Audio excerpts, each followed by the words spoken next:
Welcome to One on One. I'm Greg Bassett, your host from the Salisbury Independent newspaper. It's a big day here at PAC 14. We've got a new friend in the house, Monica Escalante. Welcome, Monica.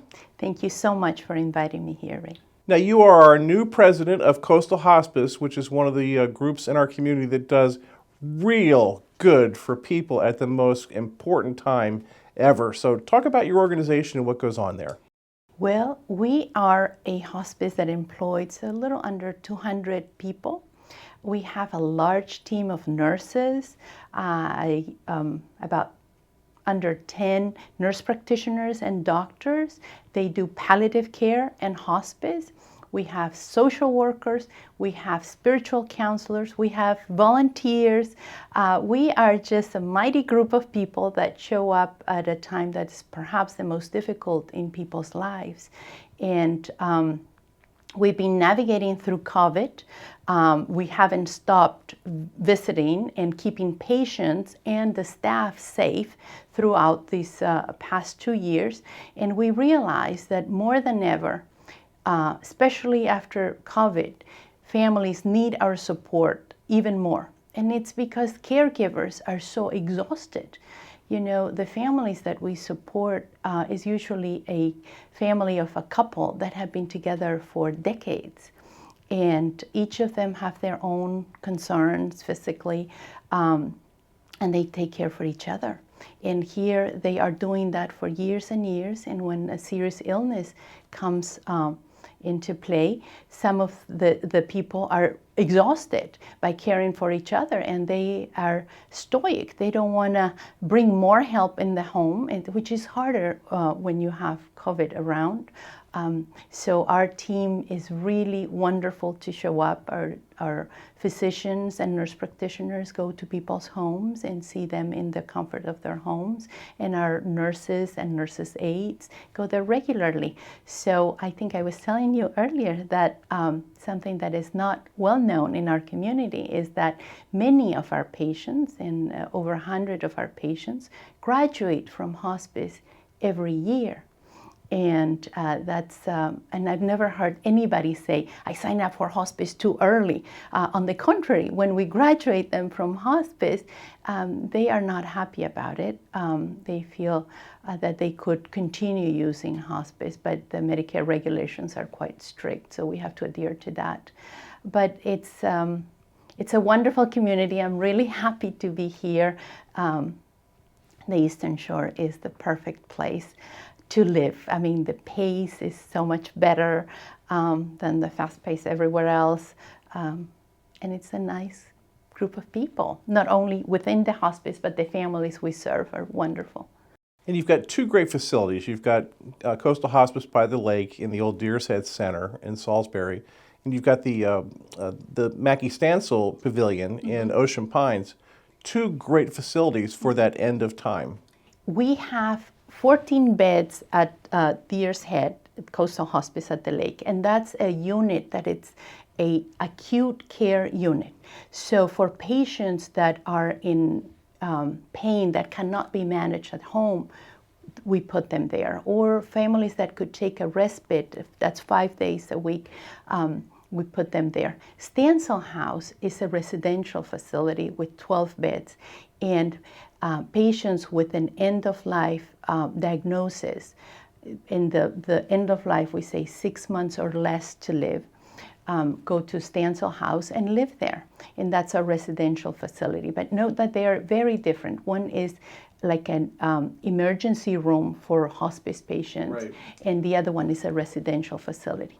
However, the vast majority of our patients are in the comfort of their homes. And their homes include nursing homes, assisted living facilities. Wherever they are, that's where they go. That's where we go and visit them. And we bring equipment to the home so that caring for the patient at home is easier. So for instance, we bring an electric bed with a special mattress that prevents wounds. And we have patients that are under our care for months and months and months.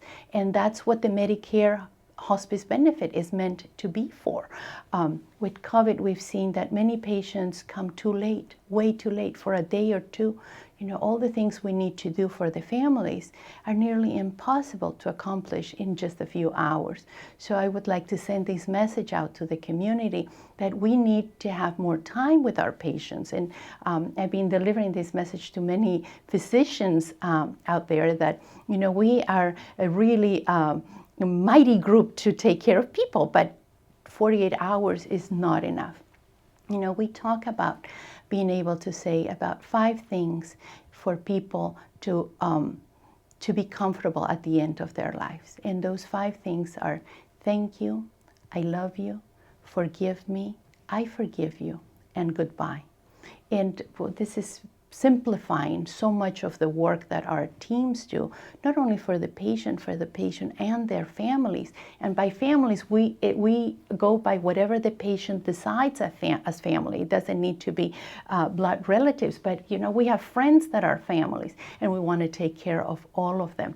So for the patient to be able to say these 5 things, we need some more time, and we would like the community to understand that it's meant to be for 6 months or less, but 6 months is a medical judgment, and we've had patients that have been under our care for a year or longer and still continue to decline, therefore they are still eligible for the care.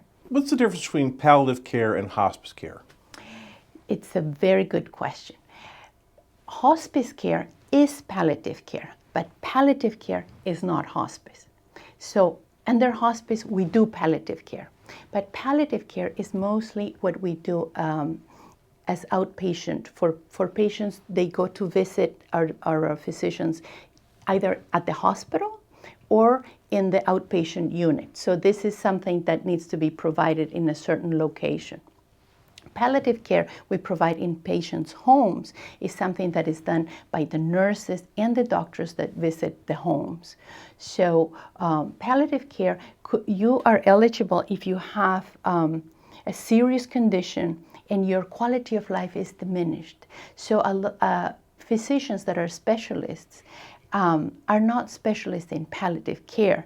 They are oncologists, cardiologists, pulmonologists, but they are not specialists in palliative care. So if there are symptoms or side effects of the medications that are diminishing the quality of life of the patient, then we need to call on a palliative care physician. And the palliative care physician, what they do is they look at the entire inventory of medications that the patient is taking. They look at the entire medical history. They take the time to analyze that, and then they determine what kind of pain medication is most appropriate. And of course, they are experienced at knowing the different types of pain that affect people and how the different medications can be contributing to those different reactions. So we've seen patients that come to the palliative care clinic, they are unable to walk, or their quality of life is just they're in a wheelchair and they can't enjoy any of the things they loved before.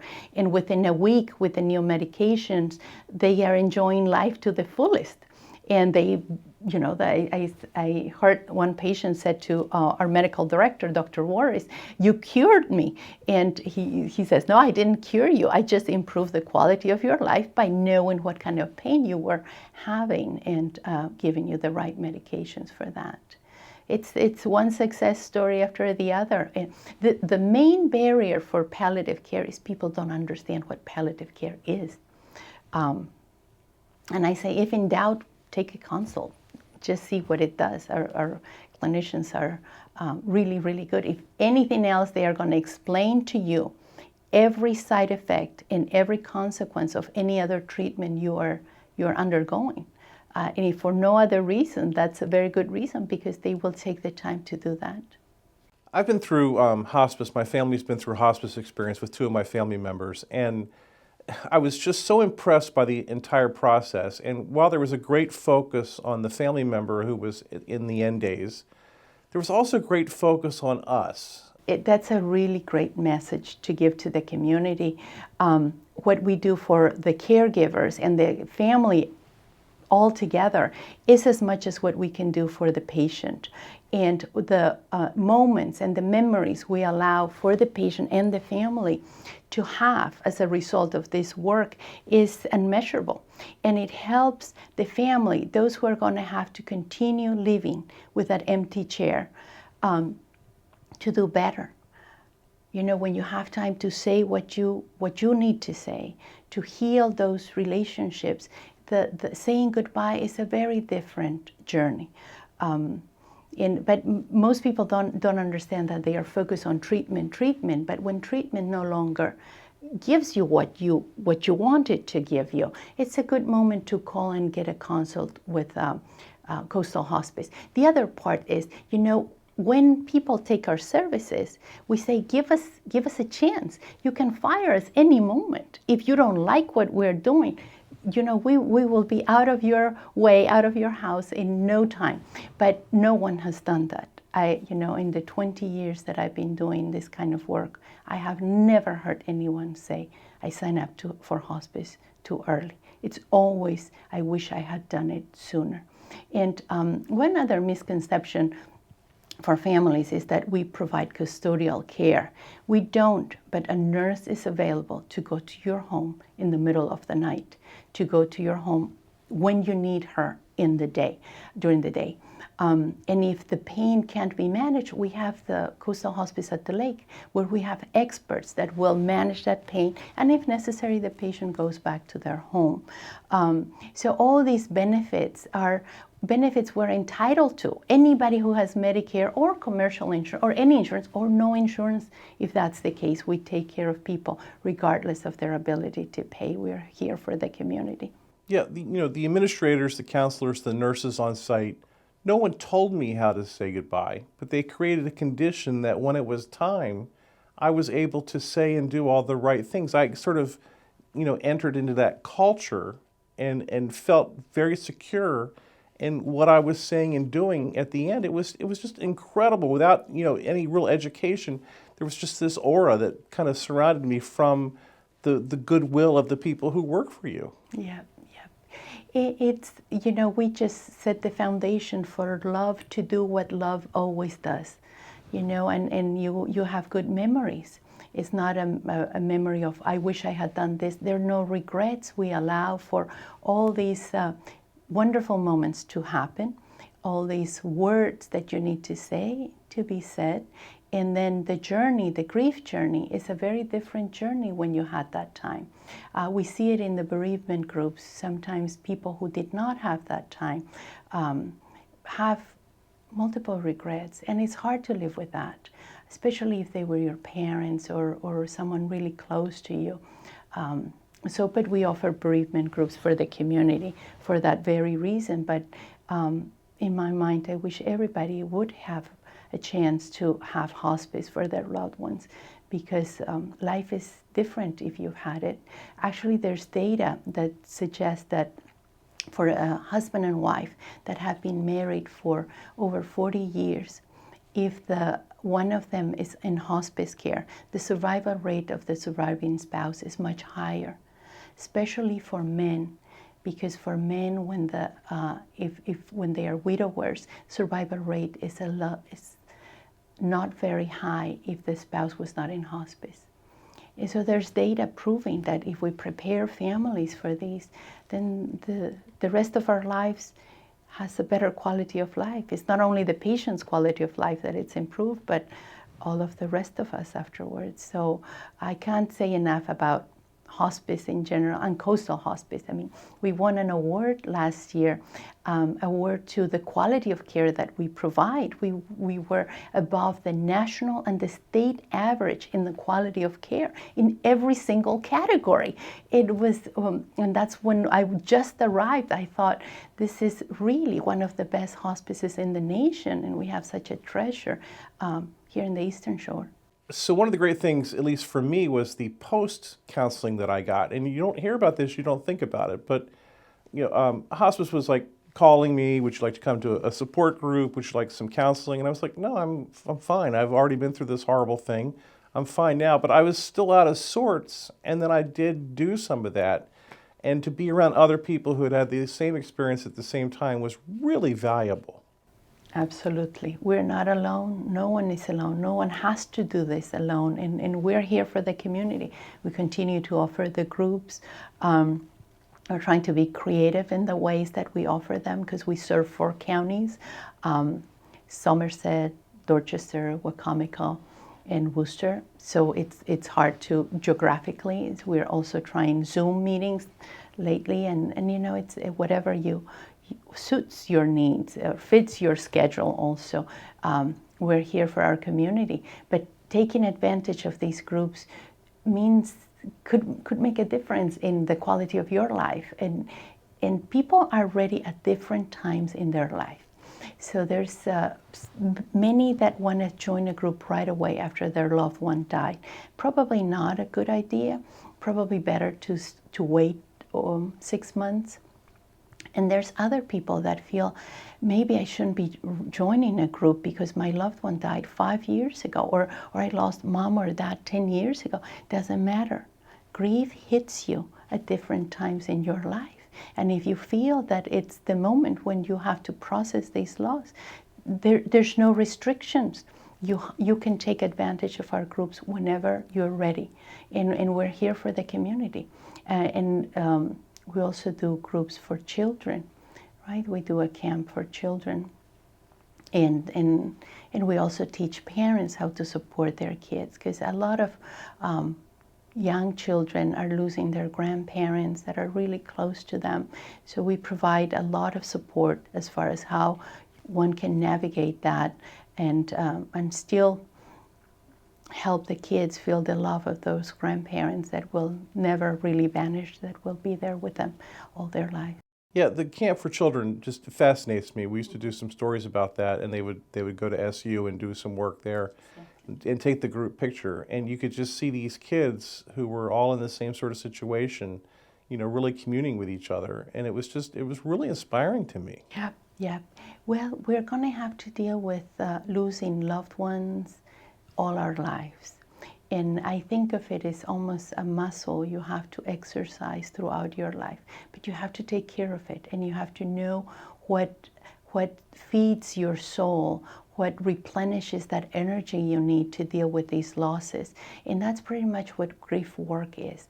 That what works for you may not work for me, but we need to take the time to know what's going to feed your soul, feed my soul. So for me, it's time alone. I need to take long walks. I need to be by myself. If I had a spouse that wants to talk, maybe my spouse is feeling like I'm not processing the loss well enough, or I'm not talking enough. And just we have to respect, because we're very different human beings. Even if we were raised the same way, in the same household, under the same roof, we're still going to process everything in a different way. And my way is only my way. It's not everybody's way. That causes stress sometimes in marriages, that we see, you know, the spouse feeling, is he really doing processing, or why is he not talking? Many of us don't talk. Many of us find connection in nature. And it's important to take the time to explore all of that. Chemically also, for instance, tears of joy have a very different chemical composition from tears of sadness. So we have to shed those tears whenever we feel comfortable, because that's how we keep ourselves healthy. And you know, all these things are things that are discussed in groups. And Right. As you said it so beautifully, no one is alone. And I think the power of not being alone and to grieve in community is extraordinary. It's healing all by itself. Even if you do nothing else but being with other people experiencing the same pain, you're just going to feel that we got each other.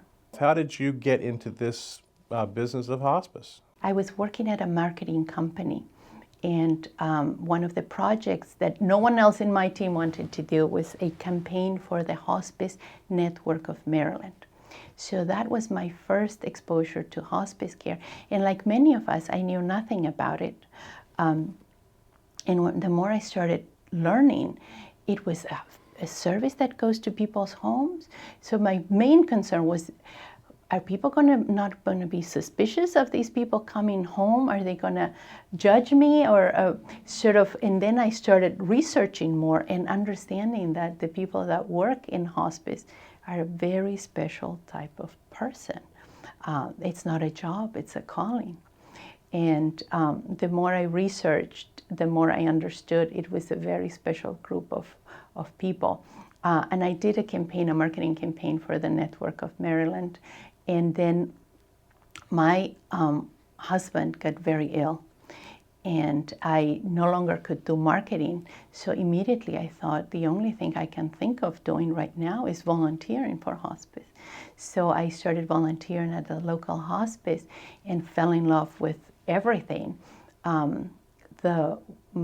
The clinical manager at that hospice was the co-author of a famous book at the time, Final Gifts, that described the language of people who are approaching the end of their lives and how they use metaphors to refer to some of their journey. I was fascinated with that, and she offered me the job of volunteer manager. And I took it, and then I moved up in the company to I started doing education, community education, and I have a strong finance background, so I took on the CFO role. And then the Eastern Shore hired me to be the leader of Coastal Hospice. And it's been a fabulous journey. I love doing patient care. One of my hopes is that in the months to come, I too will be volunteering with families because it's a reminder of why we're here and why the work is important. And if we can see patients and families and their struggles, then I'm not going to be able to see any barriers to provide the best possible care. I think when you carry that in your heart, nothing will stop you. You're just, and that's the reality of most people at Coastal Hospice. It's a calling, and we're here to ease the journey of people at the most difficult time in their lives. And we know we only have the one chance, and we take it, and we do everything we can. It seems like you've got a great foundation, big shoes to fill, but at the same time, a really good working group. Absolutely. I visited with Marian Keenan, and I see her regularly. It's so nice to it keeps me grounded. And Elaine Capen is still with Coastal Hospice. She's still, as a consultant for me, available. And as a nurse, there were times when we needed more nurses, and she wanted to be available. I feel I stand on the shoulders of giants, really. It's an honor to follow wonderful leaders who actually cared for the community. Because there are different types of leadership, and their leadership was by all means servant leadership, and I feel humbled to follow that kind of leadership. It really matches who I am, that it's not about us, it's about the work that we do. And the staff, it's, main focus is to take care of our staff, because they are the ones that are actually providing the care. So my job is to take care of them, to listen to them, to support them, to know that they have everything they need to be the best they can be. And that's been what's been done before me. So I'm just continuing that good work, and it feels a good match in many ways. And it's inspiring to have two giants in the industry that, as I said, I stand on the shoulders of giants. It's really,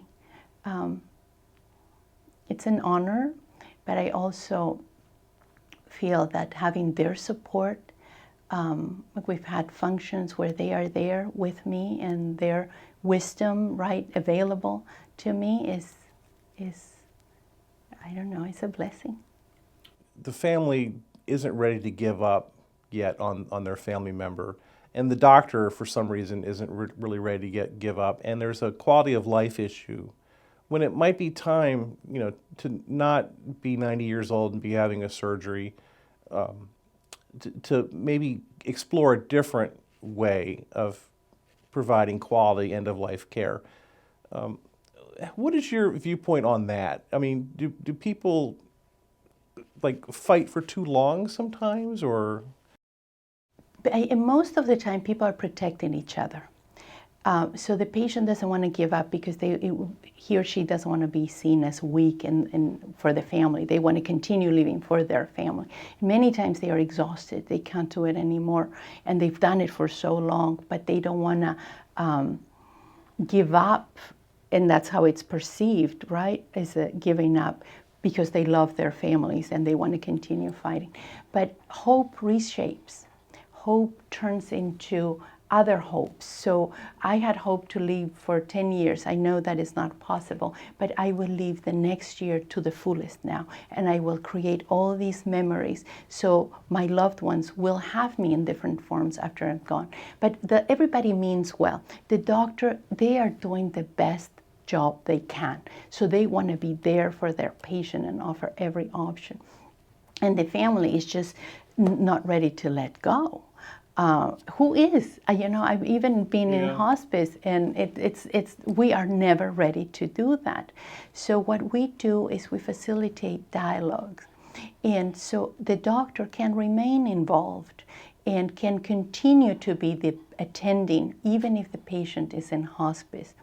Many doctors don't know that. They think they have to give up the patient. That's not true.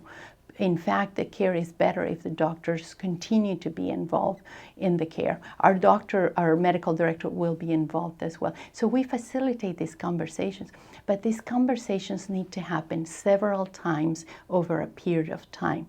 It's not right now we're going to decide to go to hospice. That's too abrupt. Nobody is ready the day you bring it up. No one.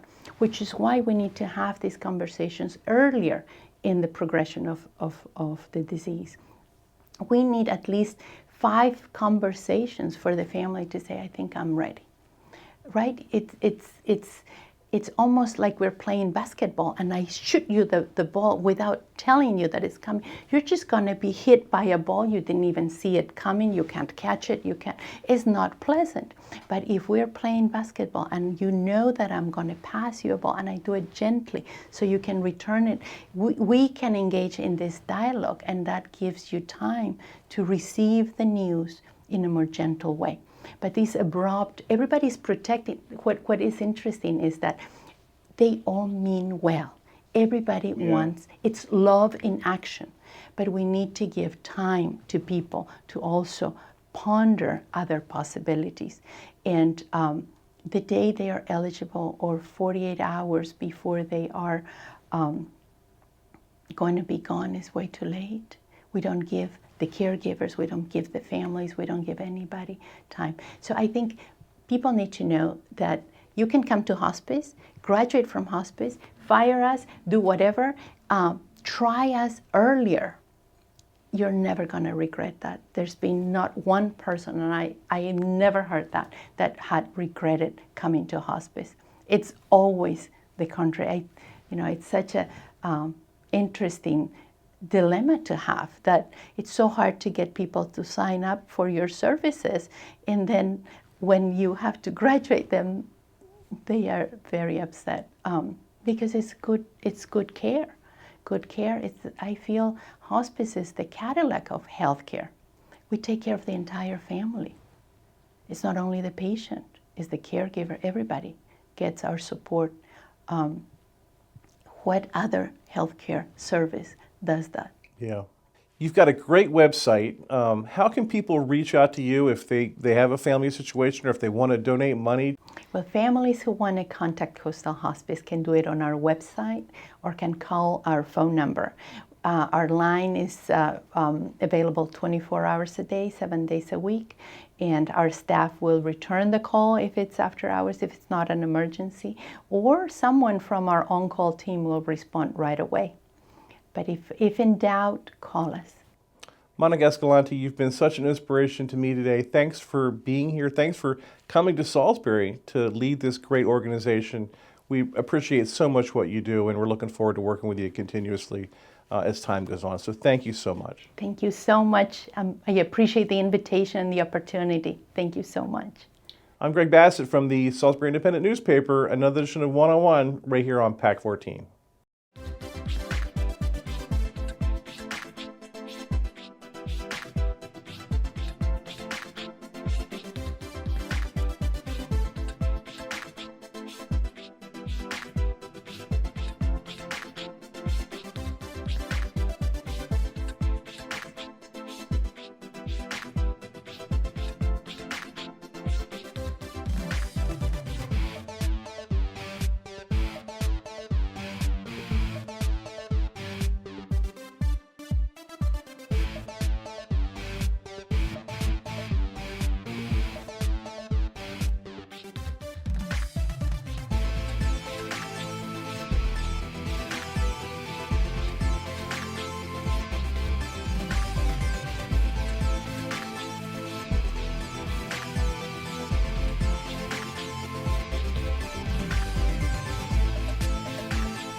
First Shore Federal is proud to support PAC 14 and one-on-one.